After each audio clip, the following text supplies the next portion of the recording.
There is the championship leader, number 46, Tommy Bridewell. But his great rival, Scott Redding, on the other Ducati, is right there on the front row of the grid in pole position alongside Danny Buchan and Taron McKenzie. The second row of the grid features Josh Brooks. Despite his modest performance in race 1, he set the 4th fastest time, and he's ahead of Bradley Ray, much more competitive this weekend, and Tommy Bridewell. Peter Hickman also put in a good lap to start from 7th place ahead of the luckless Dan Linfoot, who penetrated the points despite starting from pit lane.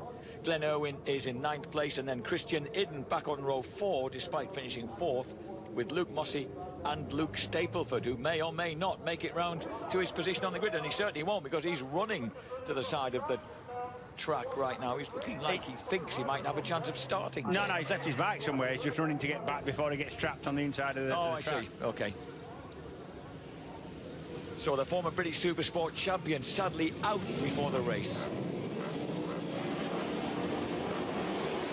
Body language says it all for number 45, Scott Redding. It's the second BSB race of the day, but Danny Buchan gets the power down a bit earlier, and pint-sized Taron McKenzie beats them both to the first turn. Danny Buchan swoops round to the outside Scott Redding, realising he can hold the inside line in McIntyres, and Josh Brooks is there in 4th place. Both the BYs and Ducatis then getting good starts after having to start from plumb downfield in the first race. Yeah, what do you say about Buchan's confidence? So confident then at turn 3 and took the lead from McKenzie. He's not waiting. Javi Forrest in 9th place. Idden's got a good jump in 8th. Jason O'Halloran down in 16th place with a huge amount of work to do after getting not such a good start there. The two BYs and Ducatis nose to tail, then 3rd and 4th. There's the two Hondas with Andy Irwin just ahead of Javi Forrest, and as they storm across the line, it's Buchan, McKenzie, Redding, Brooks, Ray in 5th, Bridewell 6th, Hickman, Idden, Linfoot 9th, Andy Irwin 10th, and Forrest 11th ahead of Glenn Irwin. Beautiful conditions, and James, do the bigger bikes get less affected by the wind, or equally as affected? No, they get less affected. They're slightly heavy, and the same weight actually in terms of physical weight as a Supersport bike. So in that respect, they don't get affected as much. But the smaller bikes, yeah, certainly Supersport 300, Motorstyles, etc., are really badly affected by the wind, and any side winds are worse.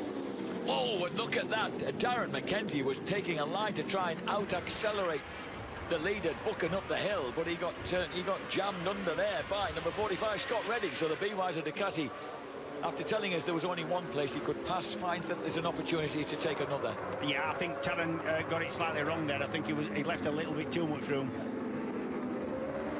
Probably not realising that Scott was in a position to... where he was, yeah. And the other riders are saying that, wait, hang on a minute, that's somebody off. Could be Christian Idden, maybe it's a Tyco bike anyway. Oh, it is Christian Idden. Christian Idden's lost the front end and stunned instantly. I hope he hasn't done damage to himself, but he's instantly done damage to his chances of getting into that top 6. Well, that's where his teammate Keith Farmer went down in qualifying rather heavily. I hope it's not that bad. Bradley Ray calmly waits for Tommy Bridewell to outbrake himself, and then they side by side up the hill. Oxford racing on the right-hand side. On the left-hand side, Brad Ray, who makes it first down to the... and despite a big moment on pit lane exit, Tommy Bridewell hangs on. Yep. Yeah, the riders who are not on the Ducatis say that these new V4R Ducatis are... One advantage they have got, amongst others, is, or potentially, is the fact they stop really well. They're really good on the brakes for some reason, and not really sussed out why that is. Yeah, but Taron McKenzie was saying at Donington, just about every heavy braking, hang on, in the back of the shot. Yeah, just lost the front. There's quite a lot of weight on the front there. It's where the track's just flattening out. We've got a safety car out, and that'll be because of the Christian Idden incident. So the safety car comes out then. And Christian, I hope he's just knocked the wind out of himself, but it doesn't look too comfortable at the moment. I think he might have... I don't know whether he got caught slightly underneath the bike, James, because it was just out of our sight in the hollow. Yeah, usually better to lose the front than it is to lose the rear. But anyway, in any sort of crash, when you're bouncing around with a 175 kilo lump of metal and plastic, it can be dangerous. So finally the riders, well, hopefully begin to slow down slightly as they catch the safety car.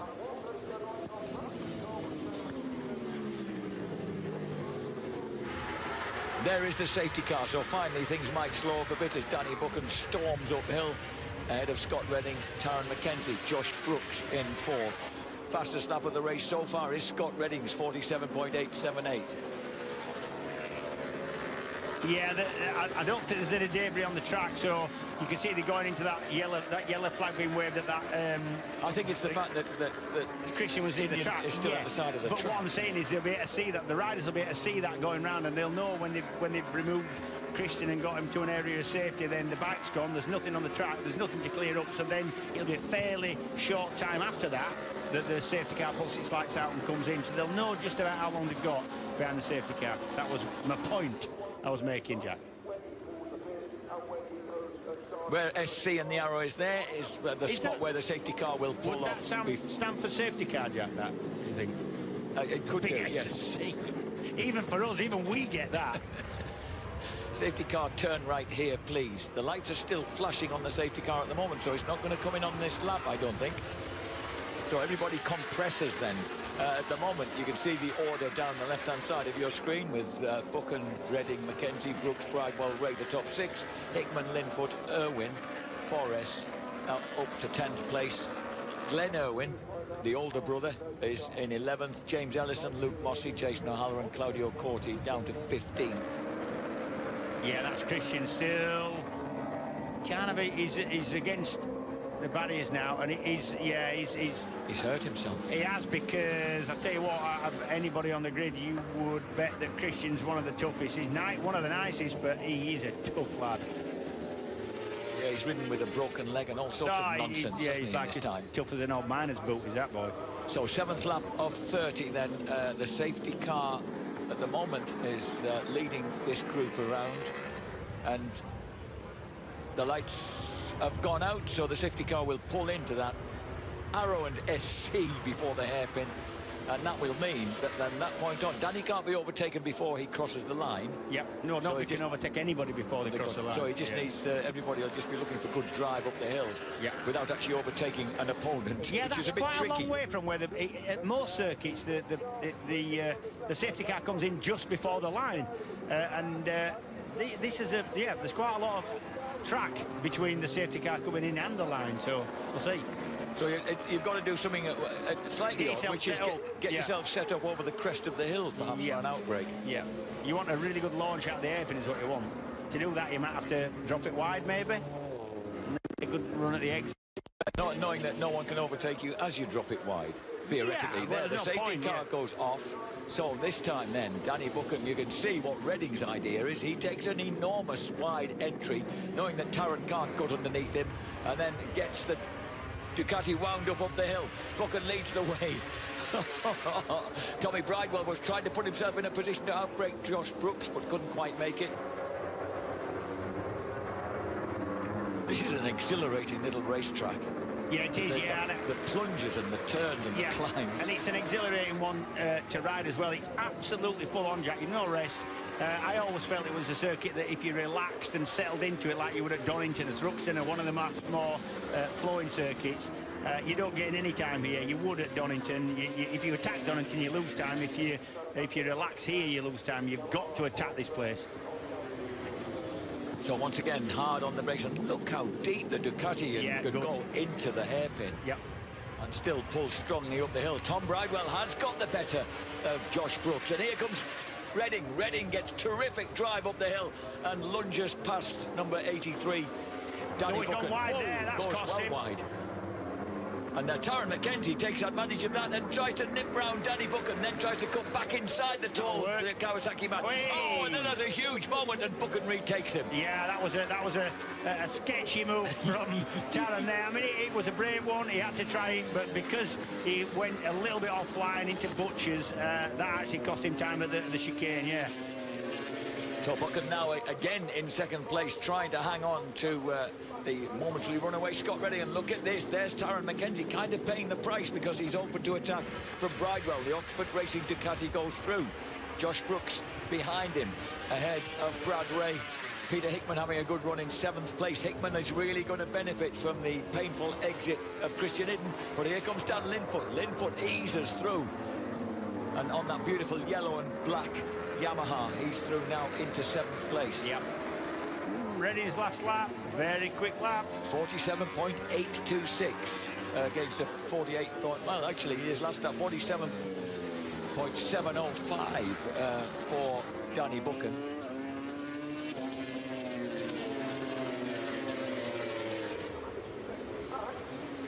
On lap 11 of 30 then, with the third of race distance complete as we return to Taylor's hairpin. And again, Reading storms the hill, this time a mere 47.65 against a 47.558. Danny Buchan, fastest lap of the race. Yeah, and that's getting close to the lap record. He's at 47.4.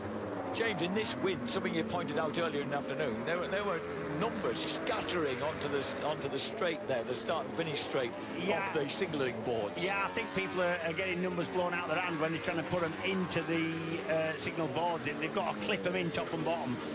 And they're quite lightweight, are the numbers. They're about sort of, about 8 or 9 inch square and flexible and quite light, so they'll blow away easy. Tommy Bridewell still at this moment has a 5-point lead in the championship, of course, but with Reading in the lead and Bridewell back in 3rd place, that they would switch around at this point in time, and the gap has certainly opened up ahead of Bridewell, though, as he crosses the line this time. 48.0, about a tenth slower than Reading. Yeah, you can see all the numbers hanging out on within the lap boards, yeah, there's quite a few blowing about, and that's been all day. And when you get leaning over pit wall, you're panicky a little bit. Sometimes it's dead easy to drop. When I've seen it before. Good lap from Buchan. This really impressed with the way he's sitting right in there when the slipstream of the Ducati. Yeah. This is two very tall lads. Yeah, Shane Burton's theory is because they're big lads and strong lads, they can muscle the bike round a bit better around this sort of twisty, tight, and that's what's required here at Knockhill, is what his theory is, and who'd argue against it. Taron McKenzie retakes the Oxford Racing Ducati of Tommy Bridewell, so McKenzie back into 3rd place, seeking those precious points, and of course podium points for the showdown, because currently he still lies in 5th in the championship, albeit 9 points adrift of that man, Danny Buchan. These two so evenly matched. Yeah, they are, yeah. One man who loves the place and another man who's coming to love it on his first visit, I suspect. Yeah. McKenzie beginning to slightly edge away now from Tommy Bridewell. Bridewell's got a little bit of breathing space over Brooks, Ray, Linfoot, Hickman, Andy Irwin and Forrest, that being your top 10. Yeah, Scott Redding already loving his time in BSB, and doesn't matter which championship you've been racing in. If you're not winning races, it's not as enjoyable as being in the championship where you are, or at least you've a good chance. So yeah, Scott's happy here at the minute. A loser at the moment is Glenn Irwin. He's slipped back behind Luke Mossey and James Ellison. Ellison now passes Mossey. Ellison having a good run. There is James Ellison. There was James Ellison. Reading, Buchan, McKenzie, Bridewell, Brooks and Ray. And there's Dan Linfoot. Behind him you can see Hickman and then Andy Irwin having a good ride for Honda. Yeah, he is. Yep, that's it. And actually, he's well ahead now of Chappie Forrest. Forrest has lost contact with that group. Here comes the Spaniard. And right behind him, you've got James Ellison, Luke Mossey, Glenn Irwin, O'Halloran and Claudio Corti, the final point scorers. So Ellison's beginning to show some spirit here on the Smiths Racing BMW. Yeah, Ellison, I mean, he's won races in this championship for years, never been slow on anything. It's difficult to see what quite has gone wrong this year for him. Josh Brooks, the Australian, of course, the man who did the double at Brands Hatch. At the moment, he's in 5th place to back up an 8th place in the first race. Still 3rd in the championship by a handy amount, 13 points ahead of Danny Buchan. That's going to become rather less, actually, if they stay in these positions. Yeah. Buchan's challenging hard to get that lead from Scott Redding. We're on the 16th lap of 30, so just half distance complete. As they storm up the hill now, this will conclude lap 16. Buchan remains right there in touch. Tommy Bridewell clinging on to Taron McKenzie. And then the string of riders behind. Brooks, Ray, Linfoot, Hickman as fast as that across the line. And Irwin. Then that little gap to Forrest. Glenn Irwin's regrouped. He's forced his way back past Mossy. O'Halloran's gone past Ellison. So all sorts of switching going on in the mid-pack. Here's Jason.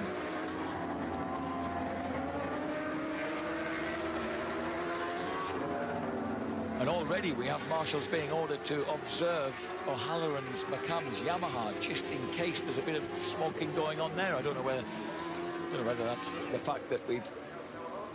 And here's Danny Buchan. Danny Buchan, good lad. I don't know that. He didn't look to me like he had the pace to do that. I wonder if Scott Redding's made a mistake somewhere, ran a little bit wide, or... Where did he do it? Oh, no, just clean up into Clark's. That's a break. Yeah, lovely move. Absolutely lovely move. And says thanks as well. Did he say thanks or say I'm sorry? Oh, no, he says thanks. Of course he did. Thank you. And that's a long leg, because Danny Buchan, as Rachel knows from interviewing him, being at kind of tummy level, he's a tall lad. Yeah, both tall lads. Both Danny and Scott. Both rangy riders. In complete contest, just looking at last laps here, and the fastest man of the front three was Taron McKenzie on a flat 48. I was just thinking that the gap was slightly dropping between him and the two leaders. Yeah, pace has dropped off ever so slightly. Ben Curry has stopped.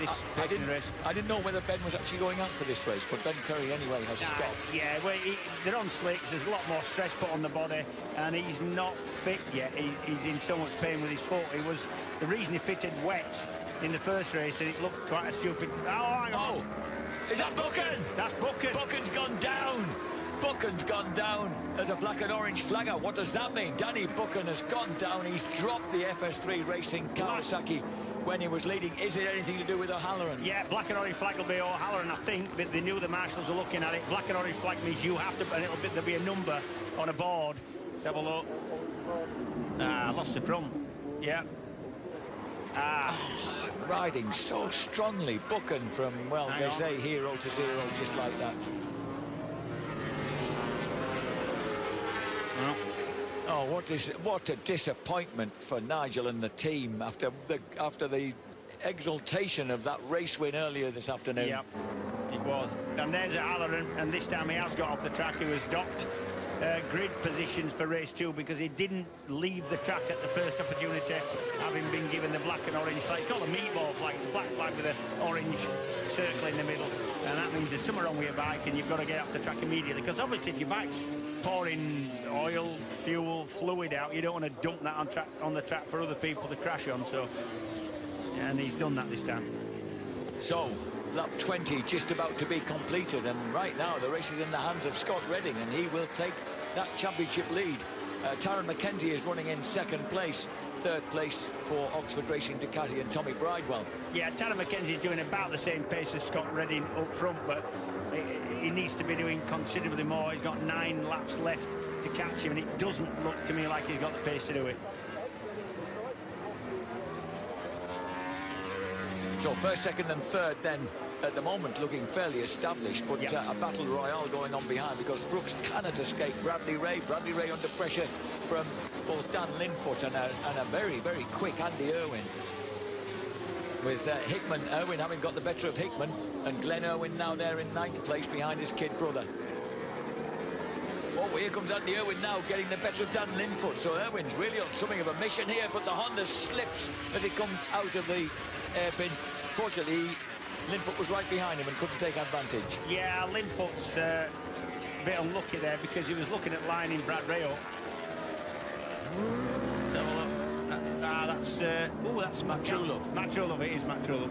Yeah, see, look for oncoming traffic, pull back onto the track, did it reasonably safely. Early in the race, you wouldn't have got away with that because there's been packs of riders coming. And then the next thing you've got to do is make sure that your tyres are not muddy and dirty, and you've got the grip in the corner. So you've got to be steadily, you will ease back into it, not go fast. And that's Matt Trulove. Hang on, he's hit somebody else. I think that's Joe Francis that's Harrison, I think. Dean Harrison. Yeah. What happened there then? Well, don't know.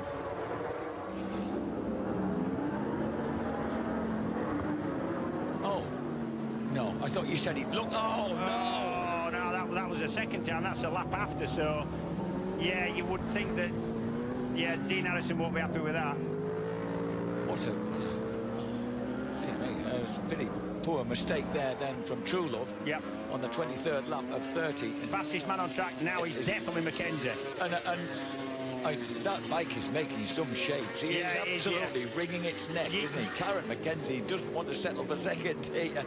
No. Look at Irwin. Irwin has now got the better of Bradley Ray. He's moved 5th. He's having a scalding ride on the He's having a good run. I like Irwin and I rate him as well. He's not having a bad season, is it, Andy, you know? Irwin, who's currently 9th in the championship, rather, on 59 points. This will do his attempt to get into the top 6 a power of good.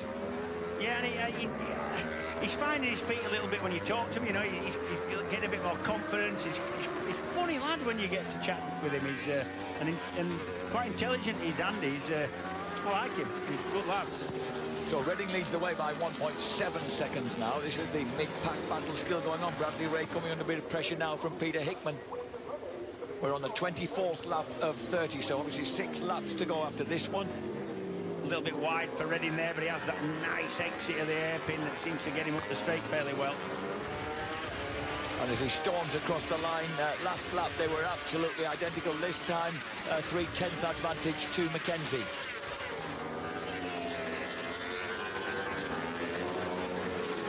'25th lap of 30 then, and this is well, it's proper hair-raising stuff in the middle of the pack here, with points to be had by guys who, some of them just hovering outside that top 6, desperate to get the points together so they can move into, or get a chance of moving into it. Hickman, of course, has been Riders' champion before for a 7th place finish. It's not where you necessarily want to be. No, it isn't. No, it's kind of... Oh, hang on, that's gone bang in a massive way. Everybody behind him's got to be... Get up. That's got to be a red flag. Oof. That's got to be a red flag. That is quite the right. end of Brad Ray's build basis. Yeah, look what's coming out the bottom of it. Look, Jack. It's absolutely pouring oil out. That's thrown a rod. That's thrown a rod out the engine. I'd be surprised if it were anything else. And that means that has to be a red flag straight away. Race direction, we're on the ball there, Jack. And that happened so suddenly. So Bradley Ray then out of the race, Reading the winner.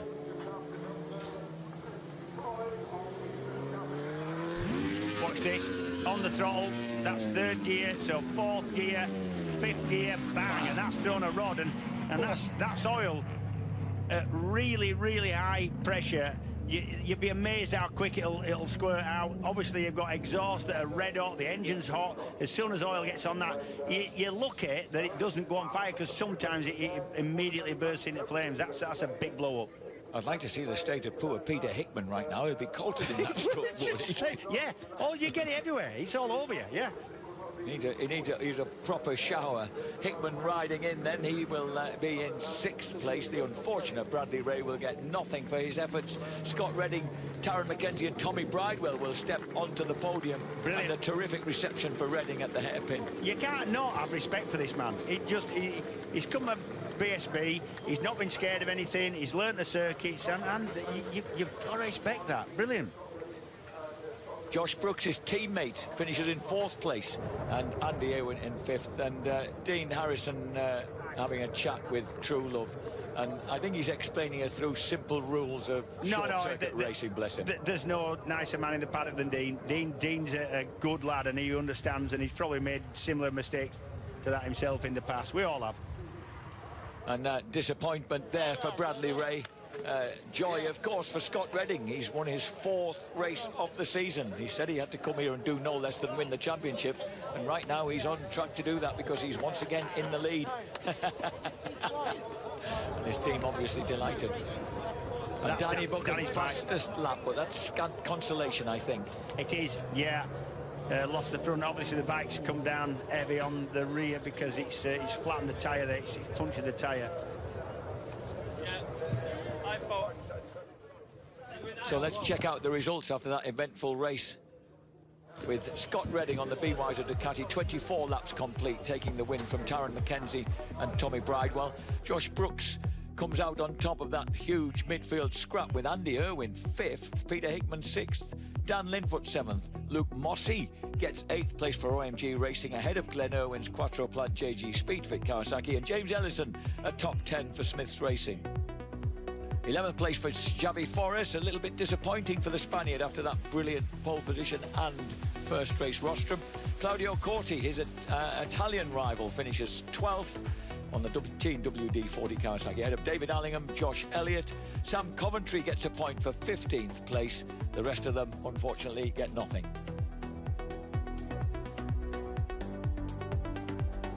The championship standings and another turnaround at the top.